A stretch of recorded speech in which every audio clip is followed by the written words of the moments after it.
Hi, this is Julie at Love's Beginning with a message called A Permanent Setting. God is stuck on a permanent setting. Help. God is not a separate one who helps a separate you, but it is impossible to close the communication you have open with what you are. You can ignore it, you can deny it, but you can never shut it off completely. This communication will show you a world of miracles, a world where the miracle is the only answer to any perceived difficulty, a world where every step is aided by the enormity and the power of what you are. You need not fear what your communication with God will show you. When you understand that God is this always stable source of help, then every being you meet or think of is ever helpful. It is up to you to allow it. If you feel disturbed in any way about any of your fellow beings, you are feeling the edges of a determination not to allow Spirit to run things, a determination to turn away from the whole and to forge ahead on your own. There's one problem. On your own is fictional, and the reliance on the fictional can only ever lead to suffering. When you are truly tired of conflict and suffering, you turn to God, to the wholeness of what you are, of what everyone is, to that which is prior to all concept. Every being you meet gives you the opportunity to turn to God for guidance and interpretation, for instructions in how to look upon that one, how to respond to that one. Every being becomes as dear to you as every other being because there is only one, and each being comes to you as a representative and a reminder of that one. Every being you think of can only do two things.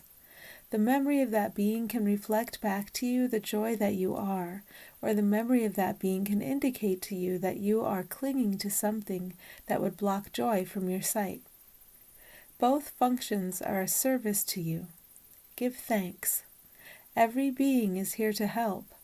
As you accept the help each being brings, as you find that gratitude and allow your mind to be cleared, you feel the results of the unblocking of that joy which is always streaming to you, which is always present at the core of every being. Think of a situation in which you feel you are being ignored. If you feel you are being ignored, you have set up an expectation for that situation. You have decided in advance who should pay attention to you and how much attention they should be paying. If the characters in your dream fall short in some way, you focus upon how the shoulds are not being fulfilled. We promise you this. When you allow the characters to come to you without expectation, they are able to bask in the joy you actually are. You don't want them to pay attention to you, because the you in this situation is fictional. That's separate you. What doesn't even exist needs no attention. When you place your focus upon what is real and present in all, the Christ, the oneness, then joy is present because the oneness you all are is your joy. You don't need anyone else's attention because there isn't anyone else. The oneness waits for your focus so it can bring you a reflection of the joy you are. Get into the habit of thanking every being who comes to you in the physical or in thought. If that thanking seems stilted or forced, give thanks. What you are feeling in that moment is exactly what you are holding up to block joy, exactly what you think protects separate you. Now that you see that separate you is a fiction and all defenses of a separate you block joy, it is easy to drop the concepts that you once held on to with a death grip. As you drop the concepts, you also drop the fiction of death.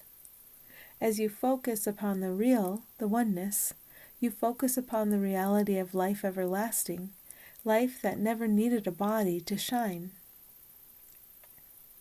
In the meantime, every body that seems to come to the body you see as yourself is an invitation and a reminder to look toward what shines.